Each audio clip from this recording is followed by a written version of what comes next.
high.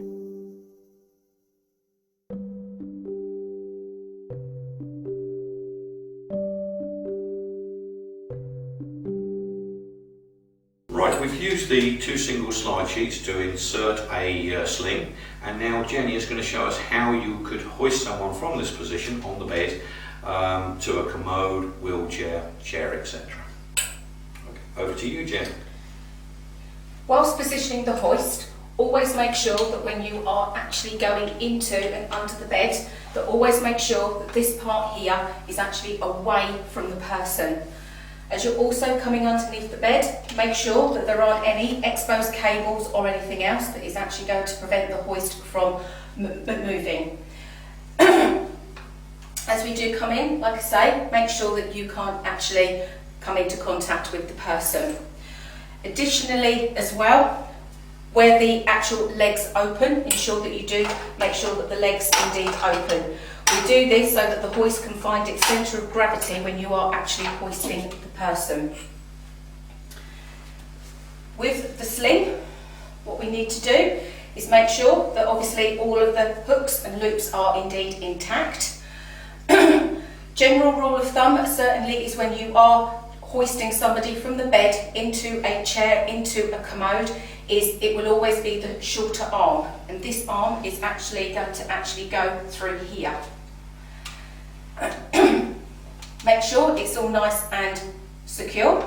We're now going to go down towards the actual leg, and from the leg area, this section here is now going to be placed underneath. Going to actually be bringing the leg up so that you can actually go underneath it. So from here, I'm actually going to bring the leg up and it's going to be positioned underneath. Make it nice and firm and secure, always making sure that your hand is coming into the bed so that you're not actually coming into contact with the individual's leg.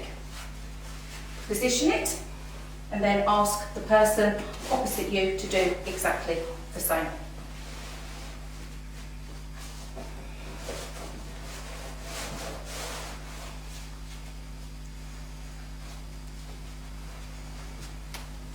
Once in position, what we're also going to do now is we are now going to be putting it onto the longer loop. However, if this service user was a lady, there is every chance that we would also cross the legs as well. However, gentlemen sometimes do and they sometimes don't. What we're then going to do is we're then going to attach this long part here onto this section here. Can now see that both of the hooks are nice and tightly firm and secure.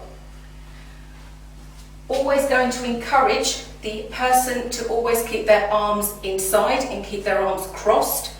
We don't want them holding onto the actual bar here, because in the event that they did, as they then go up, the arm could actually drop and slip. We also don't want them holding on to anything to do with the sling, because that would be additional weight. From here now, what we can also do now is I'm now going to be operating and the person opposite me is actually going to be supporting them as they do go up.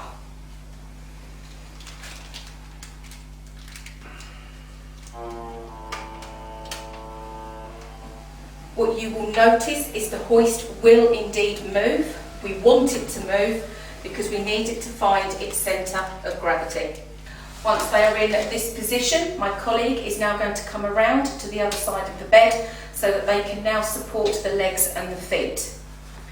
Once they're in position and start to bring them round, I'm now going to be removing the hoist from under the bed. Once out, I'm now going to ensure that I now have either commode, wheelchair or chair, and from this position just slightly turn them around, making sure that the feet and the legs are not going to come into any harm. With the back of the actual sling, I'm now going to be making sure that my feet are shoulders and hip apart, and I'm now going to be bringing the person towards me. What I will then do is we will then use the remote to actually now bring them down into a sitting position.